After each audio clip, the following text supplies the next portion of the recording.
তো hello student, কি অবস্থা তোমাদের? আশা করি সবাই ভালো আছো। আমিও তোমাদের দোয়ায় আল্লাহ তাআলার অশেষ রহমতে ভালো আছি। তো আজকের অধ্যায়টি হচ্ছে জাবেদা। তো জাবেদার আজকে দ্বিতীয় নাম্বার পার্ট। যারা ১ নাম্বার পার্টটি দেখে আসোনি তারা অবশ্যই ১ নাম্বার পার্টটি দেখে আসবে। এবং যারা আমার চ্যানেলটি সাবস্ক্রাইব করোনি তারা অবশ্যই আমার চ্যানেলটি সাবস্ক্রাইব করে দেবে। তো পার্ট ১ এ আমরা এই যে ছকটা আছে সেই ছকটা সম্পর্কে আলোচনা করেছি। তো এটা আজকে আলোচনা না করি। তো এখন আমরা দ্বিতীয় নাম্বার ছকটা আসি, যেটার মাধ্যমে আমরা জাবেদা পরিপূর্ণভাবে সুন্দরভাবে করতে পারবো। যে একটি কৌশল অবলম্বন করলে আমরা প্রত্যেকটি জাবেদা নিখুঁতভাবে পারবো। তো প্রথমে আমরা দেখো এই যে ঘটনা থেকে কিন্তু আমরা লেনদেন যেগুলো আছে এগুলারই আমরা জাবেদা করব। তো এখন লেনদেনের থেকে আমরা শুরু করি। তো প্রত্যেকটা লেনদেনের আমাদের দুটো জিনিস খেয়াল করবে। একটা হচ্ছে লেনদেনটায় কি আসলো এবং কি গেল। তুমি নিজেকে প্রশ্ন করবা যে এই লেনদেনটায় কি আসছে এবং কি চইলা গেছে। এবং মানে যদি এই প্রশ্নটা তুমি অ্যান্সার পাও তাহলে অবশ্যই দেখবা যে কি আসছে এবং কেন আসছে, কোথা থেকে আসছে। তুমি যদি আবার এই প্রশ্নটা করো যে কি গেল, যদি চইলা যায় সেক্ষেত্রে তুমি দেখবা যে কেন গেল, কোথায় গেল। মানে এই হিসাবটা আমাদের ডেবিট হবে আর এই হিসাবটা কি হবে আমাদের ক্রেডিট হবে। দেখো কি আসলো তার হিসাব খাতটা আমাদের খেয়াল করতে হবে, মানে সেই হিসাব খাতটা কি। দেন আমাদের খেয়াল করতে হবে কোন হিসাব, মানে এটা কি সম্পদ না আয় না ব্যয় না দায়। তারপর আমাদের কি একটা ডেবিট হবে একটা ক্রেডিট হবে। এবং কি গেল এখানে কোন হিসাব খাত এটা আমাদের খেয়াল করতে হবে, কোন হিসাব এটা আমাদের খেয়াল করতে হবে। দেন একটা ডেবিট হবে একটা ক্রেডিট হবে। তো এই যে হিসাব খাত কি হিসাব এগুলো যারা আমাদের লেনদেন অধ্যায় কিংবা দুতরফা দাখিলা পদ্ধতিটা দেখছো এই দুটো অধ্যায় তারা অবশ্যই এগুলো চিনতে পারবা। আর যারা মানে যারা ওই দুটো অধ্যায় অ্যাভয়েড করে গেছো শিখো নাই তারা এগুলো চিনতে পারবা না। তো অবশ্যই তোমরা একটু কষ্ট করে সেই ভিডিওগুলো দেখে আসবে, সেই আহ অধ্যায়গুলো দেখে আসবে। তো এগুলো দেখার জন্য তোমার যেটা করতে হবে আমার চ্যানেলের যেই প্লে লিস্টটা আছে প্লে লিস্টে যাবে। প্লে লিস্টে গিয়ে লেনদেন অধ্যায়ে গিয়ে লেনদেন শিখবে এবং দুতরফা দাখিলা পদ্ধতির অধ্যায়ে গিয়ে দুতরফা দাখিলা পদ্ধতি শিখে আসবে। তো এখন আমরা একটু হাতে কলমে প্র্যাকটিক্যালি এই সূত্র তো আছেই, তারপর আরো একটা সূত্র আছে সেটার মাধ্যমে আমরা দেখি। তো এটা খুবই সহজ। দেখো প্রথমে তোমরা দেখবে যে আমাদের ওই লেনদেনটার নগদ টাকা কি আসছে না নগদ টাকা চলে গেছে। যদি নগদ টাকা আসে তাহলে নগদান হিসাব অলওয়েজ ডেবিট হবে। যদি নগদ টাকা আসে তাহলে অলওয়েজ কি হবে, নগদান হিসাব ডেবিট হবে। আর যদি নগদ টাকা চলে যায় তাহলে অবশ্যই অলওয়েজ নগদ টাকা কি হবে, ক্রেডিট হবে। তো এটা কিন্তু একটা খুবই সুন্দর ট্রিক্স, যে ট্রিক্সটার মাধ্যমে তুমি অবশ্যই ম্যাক্সিমাম জাবেদা সমাধান করতে পারবে। তোমার যদি এইগুলো একটু ঝামেলা মনে হয় তাহলে তুমি এই ট্রিক্সটা ফলো করে ম্যাক্সিমাম জাবেদা সমাধান করতে পারবে যেগুলা নগদ টাকা রিলেটেড। যেমন তুমি খেয়াল করবা যে ওই এন্ট্রিটা নগদ টাকা কি আসছে না নগদ টাকা চলে গেছে। নগদ টাকা যদি আসে তাহলে নগদান হিসাব কি হবে, ডেবিট হবে। এবং নগদ টাকা যদি চলে যায় তাহলে নগদান হিসাব কি হবে, ক্রেডিট হবে। আচ্ছা, এখন আরো কিছু খুঁটিনাটি বিষয় আমরা একটু জেনে নিই আগেই। তো পাওনাদার জিনিসটা কি এটা আমাদের জানতে হবে। তো পাওনাদার মানে হচ্ছে আমার কাছে যদি কেউ টাকা পায় সেটা হচ্ছে আমাদের কি পাওনাদার। যেমন আমাদের কাছে যে টাকা পায় সেটা হচ্ছে পাওনাদার। আর দেনাদার কি, আমি যদি কারো কাছে টাকা পাই, মানে আমি যদি কারো কাছে টাকা পাই তাহলে সেটা কি, দেনাদার। আর বাকিতে ক্রয়ের ক্ষেত্রে পাওনাদারের সম্পর্ক, যেমন এই পাওনাদারটা কখন হয়, যখন আমি বাকিতে কোনো কিছু ক্রয় করব তখন এই পাওনাদারটা সংগঠিত হয়। এবং বাকিতে যখন কোনো কিছু আমি বিক্রয় করব তখন আমাদের এই দেনাদারের সাথে সম্পর্ক হবে, মানে দেনাদার সংগঠিত হবে। তাহলে আশা করি এই দুইটা বিষয় পাওনাদার এবং দেনাদার তোমরা বুঝতে পারবে। আর পাওনাদার এবং দেনাদারের আরেকটা নাম আছে। দেনাদারের নাম হচ্ছে প্রাপ্য, পাওনাদারের নাম হচ্ছে প্রদেয়। এটা একটু খেয়াল করবা। আর আরেকটা বিষয় দেখো, যদি পণ্য ক্রয় করা হয় তাহলে ক্রয় হিসাব অলওয়েজ ডেবিট হবে। যদি কোনো পণ্য ক্রয় করো তুমি প্রতিষ্ঠানের জন্য, মানে বিক্রয়ের উদ্দেশ্যে তুমি যদি কোনো কিছু ক্রয় করে থাকো তাহলে অবশ্যই ক্রয় হিসাবটা কি হবে, ডেবিট হবে। এবং তুমি যদি কোনো পণ্য বিক্রয় করে থাকো, পণ্য বিক্রয় করা হয় তাহলে বিক্রয় হিসাব ক্রেডিট হবে। যখন তুমি কোনো পণ্য বিক্রয় করবা মানে বিক্রয়ের উদ্দেশ্যে যেটা বিক্রয় করো, ওই পণ্যটা যখন তুমি বিক্রয় করবা তখন আমাদের বিক্রয় হিসাব অলওয়েজ কি হবে? ক্রেডিট হবে। এই ৪ টা বিষয় তুমি যদি ফলো করো তাহলে ম্যাক্সিমাম জাবেদা তুমি পারবে। নবম, দশম শ্রেণীতে যারা আছো তারা অবশ্যই এই যে নগদ টাকার যেই সূত্রটা আছে এইটা এবং এই পণ্য ক্রয় বিক্রয় যেটা আছে এগুলা পারলে তুমি অবশ্যই ম্যাক্সিমাম জাবেদা পেরে যাবে।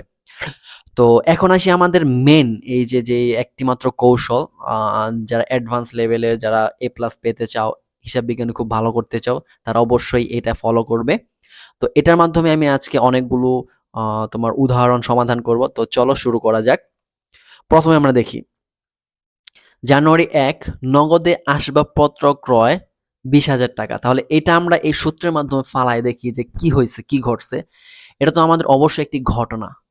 নগদে আসবাবপত্র ক্রয় করার ফলে তোমার কি আসলো, কি গেল এটা একটু আমরা দেখি। কি আসছে? আসলে কিন্তু আমাদের আসবাবপত্র আসছে, তাই না? এই যে আসবাবপত্র আমাদের কি আসছে? যে কি আসছে? এই যে আসবাবপত্র আসছে। এখন কি গেছে? নগদ টাকা কিন্তু চইলা গেছে। তাহলে দেখো খুব সুন্দরভাবে পারলা। এখন এই যে আসবাবপত্র জিনিসটা কি? সম্পদ। নগদ জিনিসটা কি? সম্পদ। তাহলে আমাদের এই যে আসবাবপত্র আসছে, সম্পদটা যেটা আসছে মানে যেটা বৃদ্ধি পাইছে সেটা আমাদের কি হবে? ডেবিট হবে। এবং সম্পদ হ্রাস পেলে আমাদের কি হয়? ক্রেডিট হয়। তাহলে এটা জাবেদা কি হবে? এই যে দেখো আসবাবপত্র হিসাব ডেবিট, নগদান হিসাব ক্রেডিট। আর এটার আমাদের কারণটা কি হবে? যেহেতু নগদে আসবাবপত্র ক্রয় করা হয়েছে। একদম খুব সহজ। আচ্ছা, একটা উদাহরণ গেল। এখন আমাদের ২য় নম্বর উদাহরণে আসি। জানুয়ারি ১ যন্ত্রপাতি বিক্রয় করা হলো ৩০,০০০ টাকা। আচ্ছা, এখানে কি আসছে? বিক্রয় করছো, নগদ টাকা কিন্তু আসছে। এই যে নগদ টাকা আসছে। এই যে কি আসছে? নগদ টাকা আসছে। এবং কি গেছে? যন্ত্রপাতি কিন্তু চলে গেছে। বিক্রয় করছো, যন্ত্রপাতি চলে গেছে। এখন এই যে নগদ আমাদের কি? সম্পদ। যন্ত্রপাতিও কি আমাদের? সম্পদ। তাহলে সম্পদ বৃদ্ধি পেলে আমাদের ডেবিট এবং এই সম্পদটা যেহেতু হ্রাস পেয়েছে মানে চলে গেছে কিন্তু হ্রাস পাইছে, তাই না? তাহলে হ্রাস পেলে আমাদের কি হবে? ক্রেডিট হবে। আর এটা কিন্তু আরেকটা সূত্রের মাধ্যমে কিন্তু ফালাইতে পারো। যেমন নগদ টাকা তোমার আসছে না চলে গেছে? নগদ টাকা যদি আসে তাহলে নগদান হিসাব অলওয়েজ ডেবিট হবে। আর নগদ টাকা যদি চলে যায় তাহলে নগদান হিসাব অলওয়েজ কি হবে? ক্রেডিট হবে। তাহলে কিন্তু ওই সূত্রের মাধ্যমে তুমি কিন্তু করতে পারবে। আচ্ছা, এই যে দেখো নগদান হিসাব ডেবিট, যন্ত্রপাতির হিসাব ক্রেডিট। আচ্ছা, এখন আমরা আরো একটি উদাহরণ দেখি। নগদে পণ্য ক্রয় করা হলো ৩০,০০০ টাকা। তুমি নগদে পণ্য ক্রয় করছো ৩০,০০০ টাকা। এখন তুমি প্রশ্ন করো কি আসছে, কি চলে গেছে? নগদে পণ্য ক্রয় করছো তাহলে তোমার কিন্তু পণ্য আসছে, রাইট? এই যে পণ্য কিন্তু আসছে এবং ক্রয় করার ফলে কিন্তু নগদ টাকা চলে গেছে। এই যে নগদ আর কমছে, এই যে কি গেছে? নগদ টাকা গেছে। এখন এই যে পণ্য নামে কিন্তু কোনো হিসাব হয় না। এখানে আমাদের ক্রয় হবে। তো যাই হোক, তো পণ্য জিনিসটা কি? ব্যয়। ক্রয় জিনিসটা হচ্ছে আমাদের ব্যয়। আর নগদ কি আমাদের? সম্পদ। তাহলে এই যে ব্যয় আমাদের বৃদ্ধি পেলে ডেবিট, সম্পদ আমাদের হ্রাস পেলে আমাদের ক্রেডিট। এই যে আমাদের ক্রয় হিসাব ডেবিট, নগদান হিসাব ক্রেডিট। আর এটা তুমি ২য় নাম্বার সূত্রটা এপ্লাই করলে পারবে। যেমন নগদ টাকার যে সূত্রটা আছে, নগদ টাকা আসছে না চলে গেছে? যেহেতু তুমি ক্রয় করছো তার মানে অবশ্যই আমাদের কি হয়েছে? নগদ টাকা চলে গেছে। তো নগদ টাকা চলে গেলে নগদান হিসাব কি হবে? ক্রেডিট হবে। এবং যার মাধ্যমে চলে যাইব সেই হিসাবটা ডেবিট হবে। আমাদের তো ক্রয়ের মাধ্যমে নগদ টাকাটা চলে গেছে, এই কারণে ক্রয় হিসাব কি হবে? ডেবিট হবে। আচ্ছা, এখন আমরা আরেকটা উদাহরণ দেখি। পণ্য বিক্রয় করা হলো ৩০,০০০ টাকা। তুমি কি করছো? পণ্য বিক্রয় করছো। আচ্ছা, এখানে আমি প্রশ্ন করি কি আসছে? বিক্রয় করছো, নগদ টাকা আসছে এবং কি গেছে? পণ্য গেছে। এটাই তো, তাই না? এখন নগদ হচ্ছে আমাদের সম্পদ, পণ্য হচ্ছে আমাদের কি? আয়। মানে পণ্য বলতে এখানে বিক্রয়। আমি যেহেতু বিক্রয় করছি, পণ্য নামে কিন্তু কোনো হিসাব হয় না। জাস্ট আমি তোমাদের বোঝানোর জন্য এখানে পণ্য লিখছি। তো বিক্রয় হবে। বিক্রয় হচ্ছে আমাদের আয়। এখন এই যে সম্পদ বৃদ্ধি পাইছে, সম্পদ ডেবিট। আয় বৃদ্ধি পেয়েছে, আয় হিসাব ক্রেডিট। এটা হচ্ছে আমাদের ওই যে দোতরফা দাখিলা পদ্ধতির ডেবিট ক্রেডিট নির্ণয়ের যে সূত্রটা, এটা এপ্লাই করে কিন্তু এখানে করতেছি, তাই না? তোমাদের যদি ওই অধ্যায়টা না দেখে থাকো তো অবশ্যই দেখে আসবে। তো নগদ টাকার যে সূত্রটা আছে সেটা যদি তুমি এপ্লাই করো, নগদ টাকা যদি আসে তাহলে নগদান হিসাব ডেবিট। এখানে বিক্রয় করছো, নগদ টাকা আসছে, এই কারণে নগদান হিসাব কি হবে? ডেবিট হবে। নগদ টাকা আসছে এই কারণে নগদান হিসাব ডেবিট হবে। আর বিক্রয় করছো মানে যার মাধ্যমে নগদ টাকাটা আসছে সেই হিসাবটা ক্রেডিট হবে, যেহেতু আমাদের বিক্রয়ের মাধ্যমে নগদ টাকা আসছে এই কারণে আমাদের বিক্রয় হিসাব ক্রেডিট হবে। এই যে আমাদের এখানে নগদান হিসাব ডেবিট, বিক্রয় হিসাব ক্রেডিট। আচ্ছা আমরা আরেকটা উদাহরণ দেখি। কর্মচারীদের বেতন দেওয়া হলো ৫,০০০ টাকা। কর্মচারীদের কি দেওয়া হয়েছে? বেতন দেওয়া হয়েছে ৫,০০০ টাকা। তো এটা আমাদের খেয়াল করো কি আসছে, কি চলে গেছে। কি আসছে, যদি এটার অ্যান্সারটা না পাও, কি আসছে কিন্তু আমি পাই নাই গা, তাহলে আমাদের প্রশ্ন করবা কেন গেল।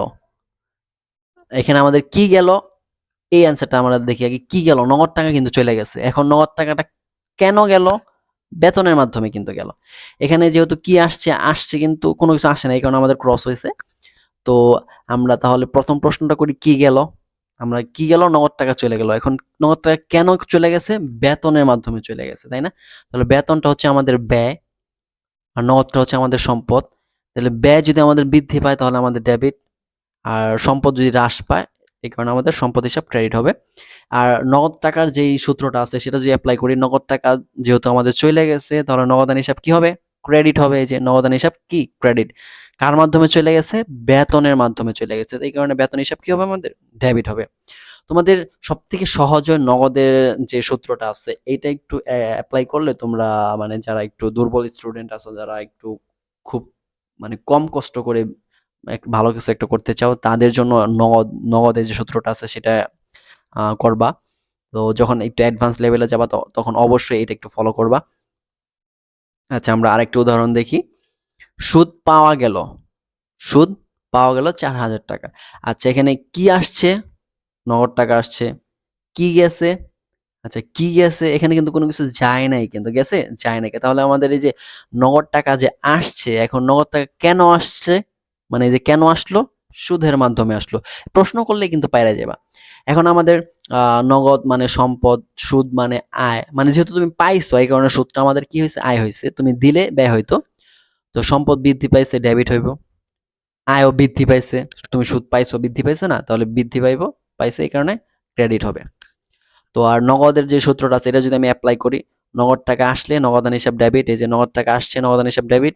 এখন কার মাধ্যমে আসছে? সুদ প্রাপ্তির মাধ্যমে আসছে, এই কারণে সুদ হিসাবটা কি হবে? ক্রেডিট হবে। আচ্ছা আমরা লাস্ট ওয়ান, তো এই এন্ট্রিটা দেখি। ১৪,০০০ টাকা বেতনে একজন হিসাবরক্ষক নিয়োগের নেওয়া হলো। আচ্ছা খেয়াল করে দেখো, ১৪,০০০ টাকা বেতনে একজন হিসাবরক্ষক নিয়োগের সিদ্ধান্ত নেওয়া হলো। এখানে কিন্তু নিয়োগ দেয় নাই, এখানে জাস্ট সিদ্ধান্ত নিচ্ছে। এটা কিন্তু আমাদের লেনদেন নয়। দেখো আমরা যদি খেয়াল করি এটা কিন্তু আমাদের আসলে লেনদেনই না। যেহেতু আমাদের এটা লেনদেন না তাহলে আমাদের এটা কি জাবেদায় আসবে না। অনেক সময় প্রশ্নতে এরকমও থাকতে পারে। তো লেনদেন অধ্যায় যারা শিখছো তারা তো অবশ্যই চিনতে পারবে। তো যারা লেনদেন অধ্যায়টা না শিখছো তারা অবশ্যই লেনদেন অধ্যায়টা দেখে আসবে। তো আশা করি এই কয়েকটা সূত্রের মাধ্যমে তোমরা এই জাবেদাগুলো সম্পূর্ণ সমাধান করতে পারবে। যারা অ্যাডভান্স লেভেলে শিখতে চাও তারা অবশ্যই এই সূত্রটা অ্যাপ্লাই করবে। এই সূত্রটা অ্যাপ্লাই করবে। আর যারা একটু মোটামুটি যে সূত্রটা, আর যারা মোটামুটি মানে ভাবে পাস করতে চাও তারা এই যে নগদের যে জাবেদারা আছে, এই নগদের যে রুলসটা আছে এই রুলসটা শিখবে। তো আশা করি আজকের ভিডিওটার মাধ্যমে তোমাদের একটু উপকৃত হয়েছে। যাদের উপকৃত হয়েছে তারা অবশ্যই আমার চ্যানেলটি সাবস্ক্রাইব করে দিবে এবং পাশে থাকা বেল আইকনটা ক্লিক করে দিবে।